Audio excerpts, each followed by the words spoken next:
كله بامر الله باذن الله ان شاء الله. متشكرين جدا يا كابتن. اسمح لنا كده نلتقي بنجم من نجوم الفرقه. اتفضلوا يا كابتن. كابتن حسام حسن، اهلا يا كابتن. ازيك يا كابتن حسام؟ انا الحقيقه ابراهيم مش حسام. انت ابراهيم؟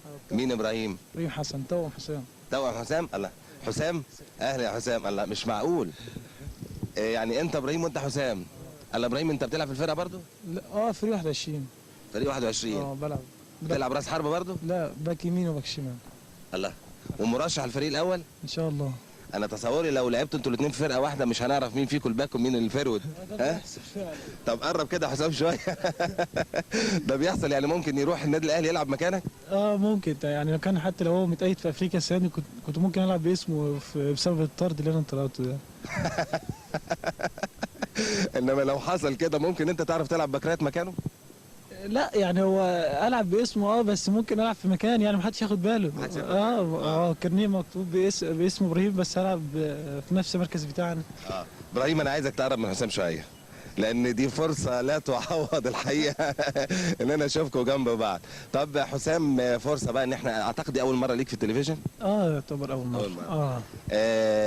انت مصاب اليومين دول؟ الحقيقه عندي اصابه في ركبتي عباره عن التهاب في الاوتار يعني بتاع ركبتي. كنت بتأمل طبعا تلعب ماتش الحد؟ طبعا انا لو ما فيش الوقف ده انا كنت لعبت حتى لو رجليها فيها اي حاجه بس الحمد لله. المهم في زمايلي يعني عوضوا الغياب ان شاء الله. طبعا هو غيابك ما فيش كلام ان هو مؤثر جدا جدا. طب حسام، عايز اسالك بقى، انت لعبت اول مره مع الفريق الاول امتى؟ لعبت موسم اللي هو مع كابتن سايس.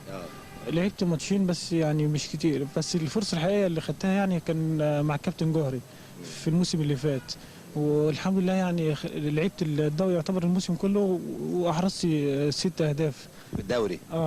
وافريقيا؟ لا المهم افريقيا الموسم اللي فات ما كنتش بلعب في افريقيا. هو الموسم السنه دي لعبت بس في افريقيا. جبت كام جول؟ 3 اهداف الحمد لله. فين وفين بقى؟ 2 في باور ديناموس وواحد في ماتش الاسماعيلي اللي هو قبل النهائي.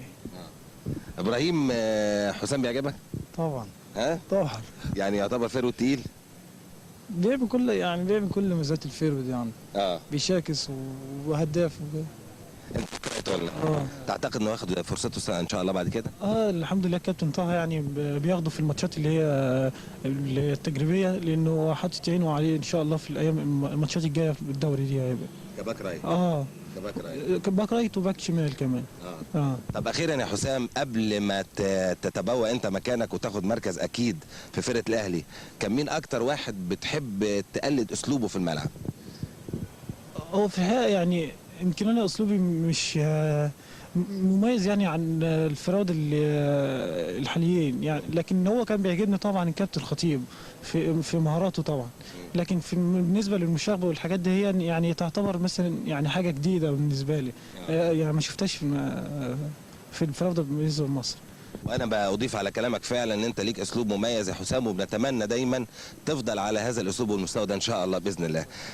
يعني بنحيي كابتن حسام اللي هو لابس بلوفر، وكابتن ابراهيم حسن اللي هو لابس تريننج، وبالتوفيق ان شاء الله باذن الله. متشكرين جدا متشكرين جدا.